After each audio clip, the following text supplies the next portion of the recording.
ម្សិលមិញពួកអ្នកសុទ្ធតែមិនទៅលេងបាល់បោះអញ្ចឹងជ័រធាននេះមិនចិនមើលតូមេឈីតាឡានឈីវដោយសារម្សិលមិញធ្លាក់ភ្លៀងដូច្នេះពួកយើងសុទ្ធតែមិនទៅខ្ញុំទៅហែលទឹកអ៊ីនវៃជ័រធានសាអ៊ី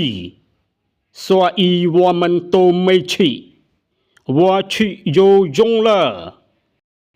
អ្នកហែលទឹកជាញឹកញាប់មែនឬនេះជីងឆាងយោយងមក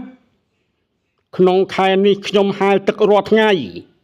ពេលនេះខ្ញុំ70គីឡូហើយជាកយា